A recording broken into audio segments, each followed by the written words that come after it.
পালন করবে? কোন তৃণমূল বলছে? ব্রাত্য বসু বলেছে। অজিত পাঁজা বেঁচে থাকলে এর উত্তর অজিত পাঁজা মহোদয় দিতে পারতেন। এগুলো এই যে ব্রাত্য বসু নিজে তো কমিউনিস্ট, ব্রাত্য বসু নিজেই তো কমিউনিস্ট, কোনদিন বন্দে মাতরমকে স্বীকৃতি দেননি। জাতীয় সঙ্গীত কতবার গেয়েছেন, একবার তো সকলের সামনে জাতীয় সঙ্গীত ভুল গেয়েছিলেন, আপনারাই দেখিয়েছেন। একবার বলেছিলেন না ওই কে আন্দোলনে, বাদ তুমি গাও তো, ধরো তো, তারপরে তো অবস্থাটা কি হয়েছিল আপনারা দেখেছেন। এদের মাইন্ডসেটটা যদি হেডকোয়ার্টার চীনে হয় তাহলে তো ঋষি বঙ্কিমচন্দ্র আর বন্দে মাতরম কি স্বাভাবিক।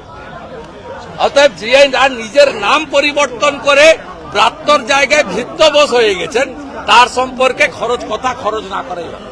আজকে এই মুহূর্তে একসঙ্গে পশ্চিম বাংলার 1500টি জায়গায় 1 লক্ষ লক্ষ ভারতীয় জনতা পার্টি কর্মী পতাকা সরিয়ে, রাজনৈতিক পতাকা সরিয়ে জাতীয় পতাকা নিয়ে এই কর্মসূচি পালন করছে, যাতে বর্ণ ধর্ম নির্বিশেষে যারা ভারতকে ভালোবাসেন তারাও এখানে অংশগ্রহণ করেছে। ডিটেক্ট অ্যান্ড ডিলিট তো হয়ে যাবে এসআইআর এ, রিপোর্টটা হবে না। রিপোর্টটা করতে গেলে বিজেপিকে আনতে হবে। বাংলার মেয়ে পশ্চিমবঙ্গে বিজেপিকে আনুন। 30 দিনের মধ্যে গুজরাট যেমন বাংলাদেশি মুসলমান রোহিঙ্গাদের একদম ডিপোর্ট করে দিয়েছে, আউট অফ ইন্ডিয়া করেছে, বিজেপি করবে।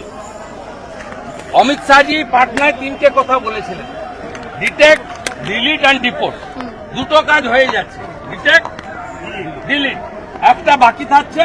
তার জন্য বাংলার মানুষকে বিজেপিকে আনতে হবে।